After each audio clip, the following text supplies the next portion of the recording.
Hi guys, Steve Girardi here. Welcome to Steve Strings.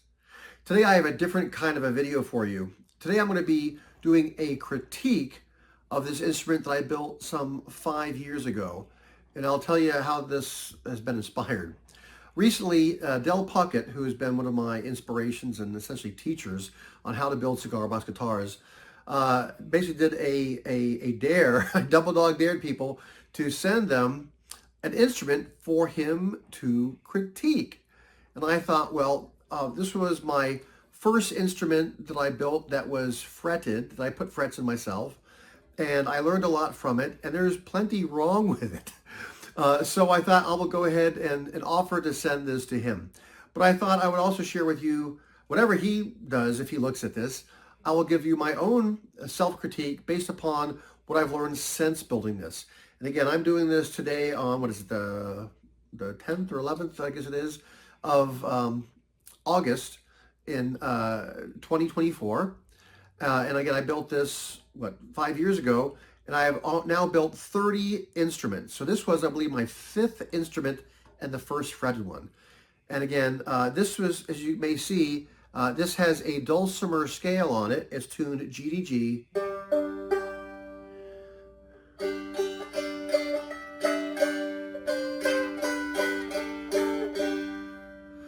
So it was the first and only instrument I've done with a dulcimer scale on it, and so it was an experiment.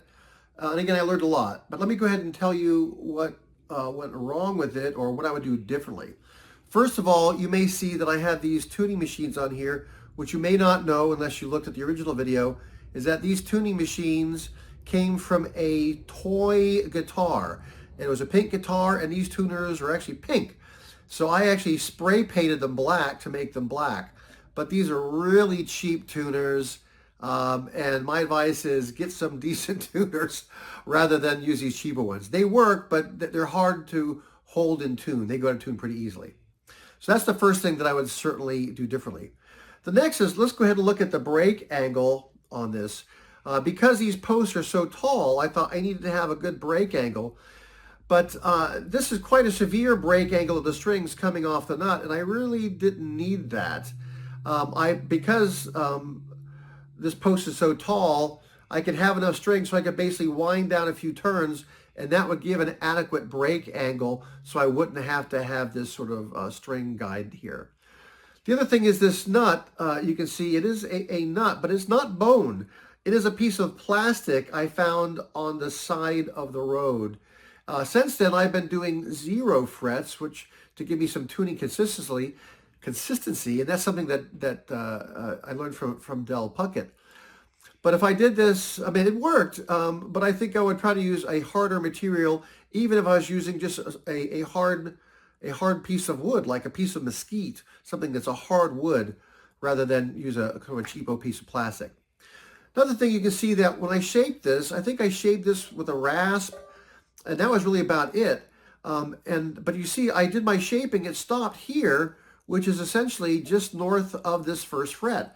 So if I want to come and fret up here, that sharp edge of the wood cuts into my thumb. So if you're going to be rounding or shaping the neck, make sure you feel it to make sure it doesn't cut into you. So I should have shaped that all the way up here to where the nut is. So lesson learned from that.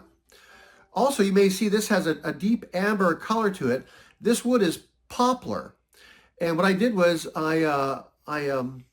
I wiped this down with boiled linseed oil, and over time it has turned this beautiful amber color. So if you want that, that's something that to keep in mind that may occur.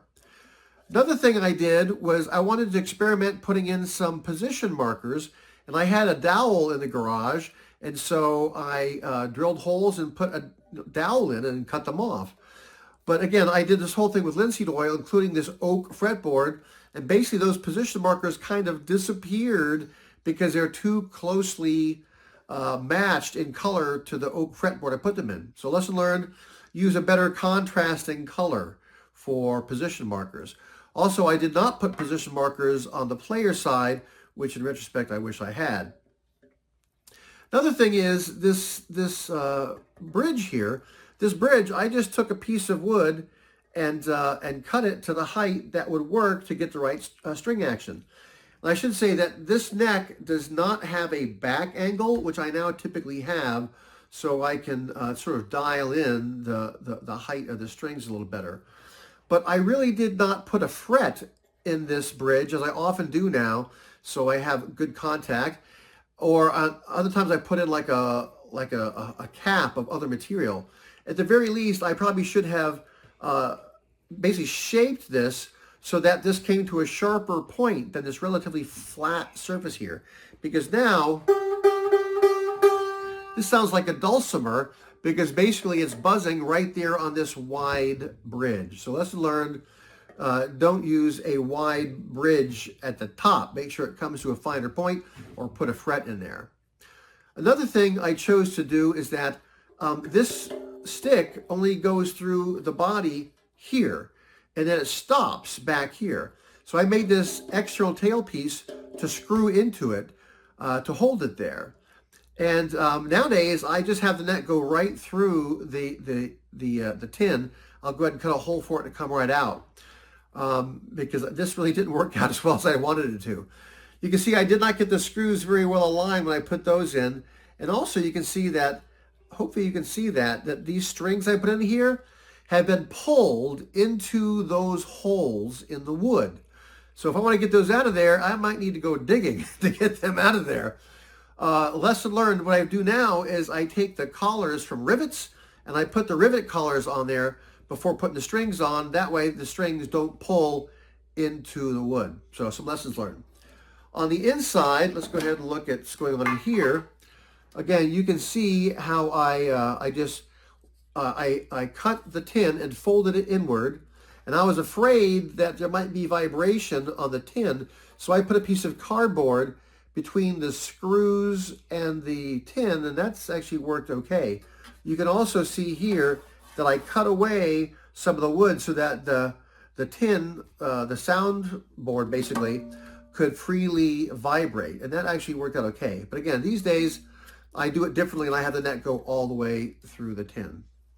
So again, this was my 5th build. Again, it was my first attempting to do frets, and the frets have done really well. They're not sharp or anything. They're not sprouted, and I learned a lot from this build. So I'm curious to hear if Del Puckett does decide to review this, what he has to say about it. Well, I hope you've learned something from me sharing what I would do differently on this instrument, because you know, sometimes lessons have to be learned the hard way, but if you can learn some lessons from other people's mistakes, that can also be helpful too. So I hope you found today's video interesting. If you did, please give a thumbs up. If you'd like to see more of my videos or the instruments that I make or the reviews I do, please subscribe. Thanks for watching.